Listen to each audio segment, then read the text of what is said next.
Oh, isang patunay na naman mga kababayan na totoo po ang Oplan Horus ng Administrasyong Marcos, mga kababayan. Natandaan po ninyo? Bago po nila kinidnap si Tatay Digong, mga kababayan, na-tackle po ng mga ilang DDS vlogger. Itong tungkol po sa Oplan Horus ng Administrasyong Marcos, mga kababayan. Kung di ako nagkakamali, na-tackle po ni Maharlika, ni Sas Rugando Saso, mga kaibigan nating banateros at ng mga bisdakeros. Kami ngayon yan, mga Birada Aguila. Napag-usapan po natin yan, mga kababayan, na lahat ng mga aliado ng Duterte, no? Kasama na riyan, mga kababayan, ang mga Duterte, mula sa dating Pangulong Duterte, kay BP Inday Sara, kay Pulong Duterte, kay Acting Mayor Sebastian Baste Duterte, lahat kasama na, pati mga aliado at mga retired general, di umano, iisa-isahin, mga kababayan. Naroon po yan sa Oplan Horus, na di umano'y plano nitong Administrasyong Marcos. O eto na, mga kababayan, si Senator Ronald Bato de la Rosa, di umano meron ng arrest warrant na mula di umano ito, mga kababayan, sa ICC. Ito po ang pinagpipiestahan ngayon ng mainstream media at ng ating mga kababayan na kapwa po natin DDS. Tuwang-tuwa yung mga pulangaw, mga kababayan. Akala siguro nila, ganun-ganun lang kadali arestuhin si Senator Bato de la Rosa. Bago po natin alamin kung ano ang naging sagot ni Senator Ronald Bato de la Rosa, mga kababayan, dito sa di umano'y arrest warrant laban sa kanya, basahin ko lang po muna itong balita. Patunay na meron na nga siyang warrant of arrest. Senator de la Rosa, may warrant of arrest mula sa ICC. Walang question mark yan, ha? Nakikita nyo naman, ha? Naglabas umano ng arrest warrant ang International Criminal Court o ICC, mga kababayan, laban kay Senator Ronald Bato de la Rosa. Sino naglabas? ICC. Parang nakasandal na ng husto ang Administrasyong Marcos, mga kababayan, sa ICC. Parang hindi na po yata sila nagtitiwala sa justice system po sa ating bansa. Ano ho sa palagay ninyo? Bakit ICC talaga? Pwede naman siyang imbestigahan, arestuhin sa ating bansa. Bakit ICC talaga? Di ba? Ito ay kinumpirma ni Ombudsman Jesus Crispin Boying Rimulya sa isang interview sa radyo ngayong Sabado, kaninang umaga, mga kababayan. Ayon kay Rimulya, ang kaso laban sa senador ay may koneksyon sa kasong kinahaharap ni dating Pangulong Rodrigo Duterte sa ICC. Walang iba, mga kababayan, etong war on drugs po ng dating Pangulong Duterte.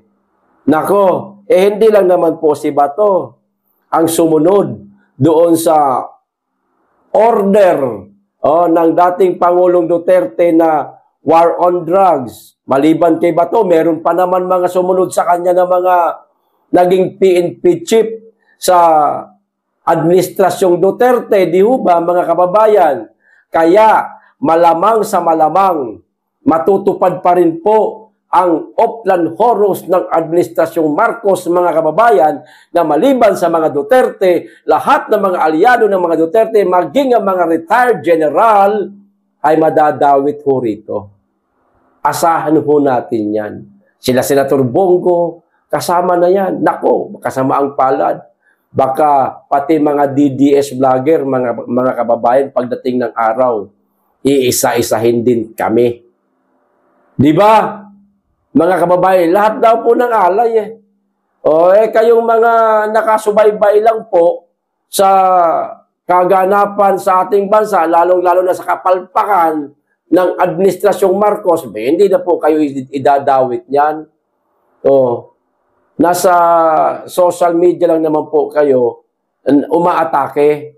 Pero, naku, yung mga namukhaan talaga, lalong-lalo na si BP Inday Sara, bagamat matagal-tagal pa ang nakalagay doon sa Oplan Horus, matagal-tagal pa doon si Inday Sara, pero sigurado na mapapasama siya, mga kababayan. Di ba guys, sinimulan siya sa impeachment, pero walang nangyari. Kasi nga, walang grounds para mapa-impeach ang ating pangalawang Pangulo. Hindi ba? Kaya hanggang ngayon, nag-iisip yung mga visit na yan, mga kababayan, kung ano, ang pinaka-alas nila kay BP Inday Sara, wala ho sila makitang alas kay Inday. Mahihirapan ho sila. Pero, sa ngayon, si Bato muna, mga kababayan. Bakit? Bakit? Para sa akin, ito ang nakikita ko, mga kababayan. Kinakailangan na po nilang takpan ang flood control project na mga meron pong anomalya. Hindi ba? Sa madaling salita, mga kababayan, ang kinakailangan nilang gipitin, kung kinakailangan ipatupad talaga, itong pagpapa-aresto kay Senator Bato de la Rosa, mga kababayan, para malihis po tayo sa tunay na isyu. Alin? Yung flood control project po. Kasi matutumbok na naman, mga kababayan, ang mastermind. Kinakailangan gumawa ulit sila ng panibagong issue para malihis. Nako, babala. Wag po nating tantanan, mga kababayan, ang flood control project na punong-puno ng anomalya, corruption, ghost project at kung ano-ano pang mga ginagawang kahayupan nitong mga kawatan na elected official sa ating bansa, mga kababayan. Panlihis lamang po si Bato. Panlihis lamang po siya, mga kababayan. Sabihin natin maaaresto si Bato. Posibleng totoo, posibleng hindi rin.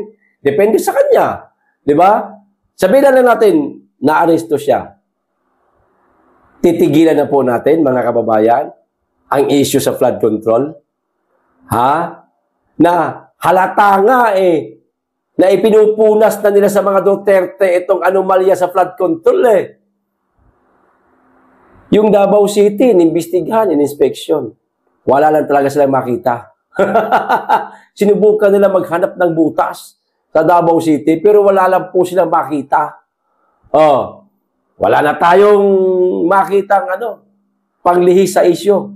Ano gagawin natin? Kinakailangan na yung Oplan Horus. Eto na nangyari kay Bato de la Rosa, mga kababayan.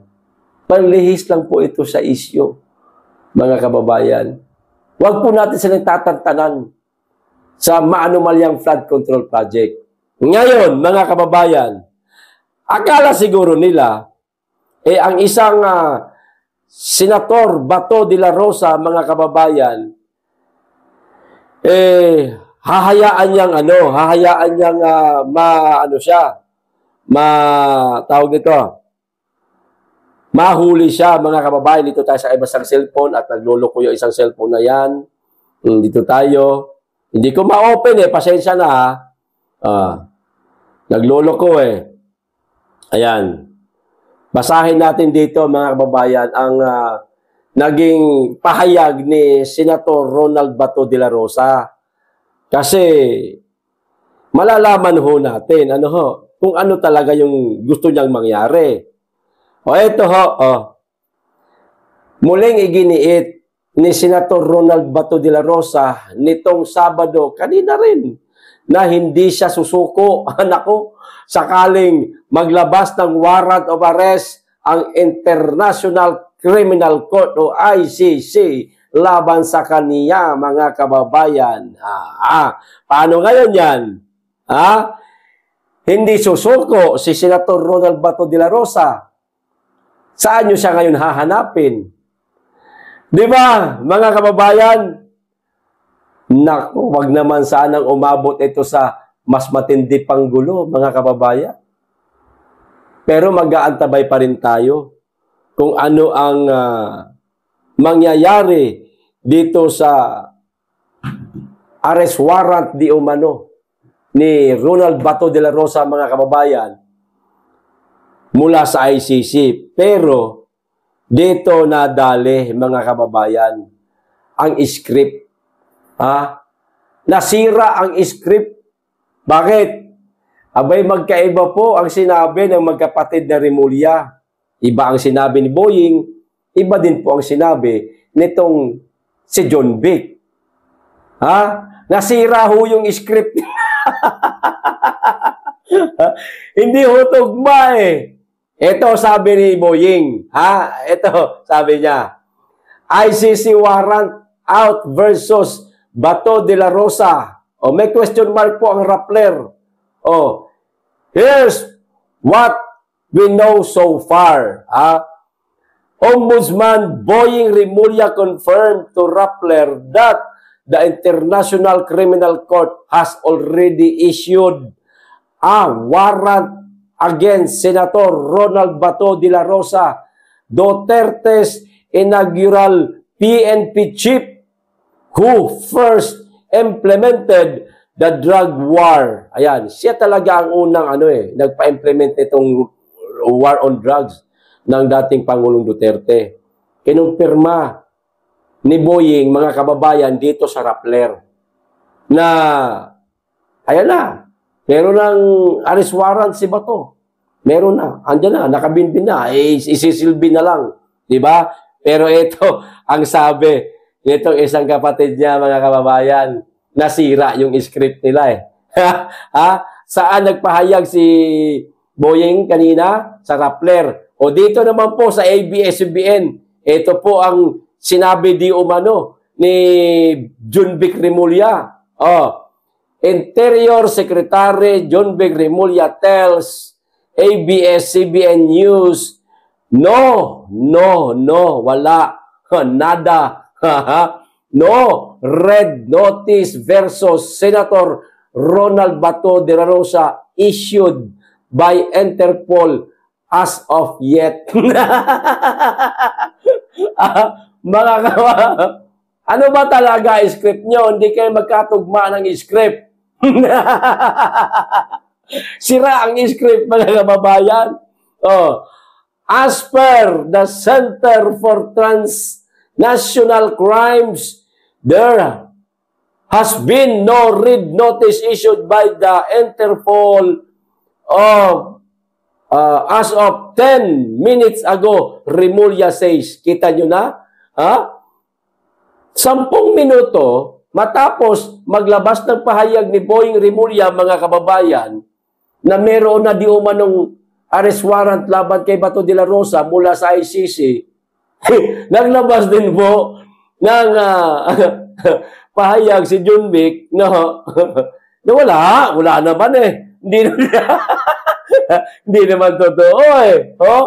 No red notice versus Senator Bato de la Rosa issued by Interpol as of yet, say DILG Secretary John Vic Remulla.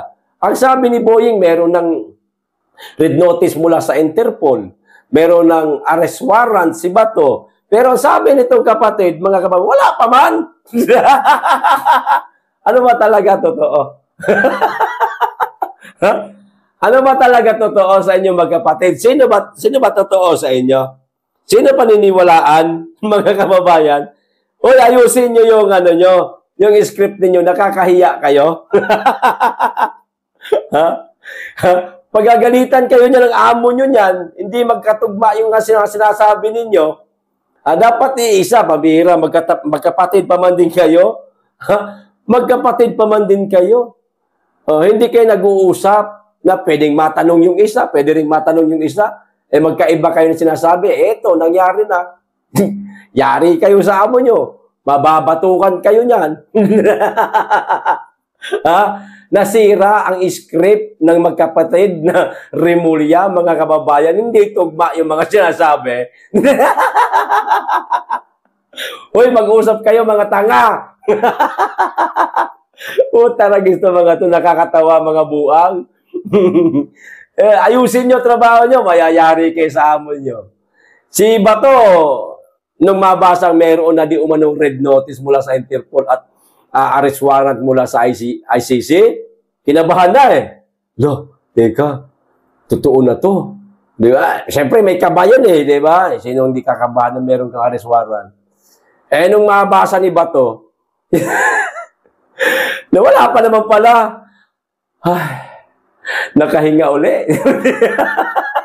Pero, Senator Bato de la Rosa, wag po kayong magpakampante, sir.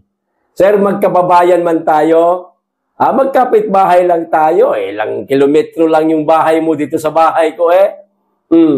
Sir, concerned po ako sa'yo, sir. Concerned po ako sa'yo. Kahit na sinabi po ni Junbic na wala pa, mas maniniwala po tayo kay Remulla, kay Boying. Bakit? Yung dating Pangulong Duterte na merong chika-chika lang, kwento-kwento lang yun, bali-balita lang, usap-usapan lang sa social media at saka sa mga mainstream media na di umano'y merong huhulihin din. O arrest warrant, ganun. Huhulihin din ng ICC. Isang taon mahigit yata yun bago nangyari eh. Di ba? Matagal-tagal bago nangyari yung pagdukot sa dating Pangulong Duterte. Pero, nangyari. Di ba? Natupad. Ang dating usap-usapan, naging totoo. Nangyari. Nasaan ngayon ang dating Pangulong Duterte, Senator Bato de la Rosa? Naroon na sa The Hague, Netherlands. Etong sayo, maaaring sa ngayon, kwento-kwento lang po ito. Maaaring may katotohanan, maaaring wala. Pero sir, mangyayari ho talaga ito. Kasi nasa Oplan Horus na po ito, sir. At ikaw kasi ngayon, ang isa sa mga senador ng Duterte, o masasabi natin Duterte Black, na mayroong napakasigasig na trabaho pagdating sa Senado. Higit sa lahat, gustong-gusto nyo talagang tumbukin ang mastermind. Ang mastermind naman, nang-uutos yan. Trabahuin nyo niya si Bato. Total, narya naman na sa Oplan Horus yan. Naipasabog na ng mga, ng mga piling DDS vlogger. Pili lang nakapagpasabog nun, mga kababayan. Maharlika, Sastrogan do Sasot, kung daw nagkakamali kasama ang Banateros, kami. Yun. Kaya Senator Bato de la Rosa, nasa inyo po ang desisyon kung ano po ang inyong gagawin. Karapatan mo, sarili mo, ipagtatanggol mo, natural yan. Kayo lang po ang nakakaalam niyan, sir, kung ano po ang magiging hakbang ninyo. Dito nga, sa mga usap-usapan ngayon, na di umano'y meron ka ng arrest warrant. Mag-iingat po kayo, sir. Total, silingan man tagod. Silingan, dool ramatong balay de, Pwede kita magsugba-sugba, hilig magkagsugba, sir. Di ba? Pwede kita magsugba-sugba. Ingnan lang ko, sir. Chat lang, sir. Kayo mo sugba-sugba niya ta sa inyo, istoryahan na ita. Di ba, mga kababayan? Ingat po, sir, Bato de la Rosa. Isa po kami sa mga nakasuporta sa iyo. At hindi rin po kami papayag na mabit-bit ka ng ICC. Isa na namang Pilipino ang ipagkakanulo ng kanyang kapwa Pilipino, walang iba, kundi itong Administrasyong Marcos. Di ba, mga kababayan? Kung magkatotoo ito, isang Pilipino na naman, ang trinaydor ni Bongbong Marcos, mga kababayan. Ito pa isang balita. Tungkol po ito, mga kababayan, kay Senator Tuta talaga tong tao na ito, Senator Tuta Soto at kay Romualdez. Kita niyo, pinagtanggol niya pa. Sabi niya, baka si Romualdez ang tuta ko. Lokohin mo si Pepsi Paloma. Wag kami. Di ba? O eto sabi niya, mga kababayan, isang beses lang nabanggit si Romualdez eh. Sabi niya, isang beses lang daw nabanggit. Kayo po ang tatanungin ko, mga kababayan. Baka meron po akong hindi alam na alam ho ninyo. Magtatanong po ako, ilang beses pong nabanggit si Romualdez ng mga resource person? Ilang beses po? Paki-comment, magbabasa po ako. Maraming salamat. Sa panayam ni Pinky Webb sa Billionaire News Channel, tinanong si Senate President Tito Soto kung gaano kahalaga para kay former Speaker Martin Romualdez na humarap sa investigasyon. Sagot niya, he's only been mentioned since, so I don't know. I don't know how fairly good judgment of how important that would be. Minsan lang siyang nabanggit, kaya hindi ko alam kung gaano kahalaga. Mga kababayan, isang beses nga lang daw nabanggit si Martin Romualdez, kaya para sa kanya hindi masyadong mahalaga kay Tito Soto, mga kababayan, para paharapin si Romualdez sa investigasyon sa Senate Blue Ribbon Committee. Akala ko ba, Soto, nakipag-meeting ka na kay Romualdez at hinihikayat mo siyang padaluhin sa pagdinig sa Senate Blue Ribbon Committee? Bakit naiba na naman ang sinasabi mo? Sinabi ba sa'yo ni Romualdez na, teka, hindi ako pwedeng dumalo? Binago niya ba? Hindi mo ba napapayag si Romualdez? Kaya eto, nag-iiba na naman ang sinasabi mo. Kita mo talaga to si Tuta. Tuta talaga, mga kababayan. Tuta talaga ito eh. Tinukoy ni Soto na ang tanging pagkakataon na nabanggit ni Romualdez ay sa affidavit ni Sergeant Orlir Gotesa, isang dokumentong isinumite sa Senado na naglalaman ng mga aligasyon sa likod ng flood control scam. Ayan, tinukoy to ni Soto, mga kababayan. Pero ang punto ho natin dito, matagal na natin itong inihiling. Ang ipinupunto ho natin dito, at ang magandang itanong natin dito kay Tito Soto, Senator, ano ka ba talaga ni Romualdez? Bakit parang todo tanggol ka kay Romualdez? Meron pa kayong mga personal contact, pwede kayong makapag-usap anytime sa telepono, kung ano mga pagpaplanuhan ninyo. Nag-usap pa kayo, nagkita pa kayo, nag-meeting pa kayo, nagpulong kayo. Hindi namin alam kung ano pinag-uusapan ninyo, ano magiging plano ninyo. Ito ba ay isa nga sa plano ninyo, sir? Na huwag padaluhin si Romualdez sa pagdinig ng Senate Blue Ribbon Committee? Dahil nga daw kasi, mga kababayan, isang beses lang daw nabanggit. Dapat daw maraming beses mabanggit si Romualdez. Anak ng tutsa naman, Senator Tito Soto. Ito, halimbawa lang, sir, halimbawa lang, hindi kami na may personal. Halimbawa lang, nabanggit ng mga kababayan natin matagal na panahon na, nabanggit, na si Senator Tito Soto di umano, ang salarin ng pagkawala ni Pepsi Paloma. Maraming beses, halimbawa lang maraming beses. Totoo na ho ba yun, sir? Guilty na ho ba kayo? Totoo na ho ba yun? Para sa akin, hindi pa. Oo. Hindi sa pinagtatanggol kita. Bakit? Kinakailangan dumaan sa investigasyon. Mapa-isang beses, mapa-tatlong beses man mabanggit si Romualdez na mga resource person, hindi pa natin masasabi talaga na guilty na siya. Kinakailangan dumaan tayo sa tamang proseso. Kailangan imbestigahan imbitahin si Romualdez sa pagdinig sa Senate Bereavement Committee, sa pagbubukas ulit. Huwag niyong parang pinagtatakpan na parang sinasabi ninyo na isang beses lang kasi nabanggit, kaya wag na muna siyang humarap. Naknatutsa naman, Di ba, mga kababayan? Keso isang beses, keso 3 beses, nabanggit pa rin siya. Kinakailangan niya pa rin humarap, magpaliwanag siya. Di ba? Bakit ba ayaw niyong paharapin? Inyo naman yung Senado Hawak nga ni Romualdez ang Senado Di ba? Bakit? Nasabi namin na hawak ni Romualdez ang Senado. Sir, hindi po tanga mga tao Hindi po bulag ang mga tao sa mga action ninyo, sa mga sinasabi ninyo. Halata ho, sir Natuta kayo ni Romualdez kahit itinanggi nyo pa sino ba namang magnanakaw ang aamin? Di ba wala? Aasahan ba namin na aamin ka na bata ka ni Romualdez? Natural, hindi. Ngayon,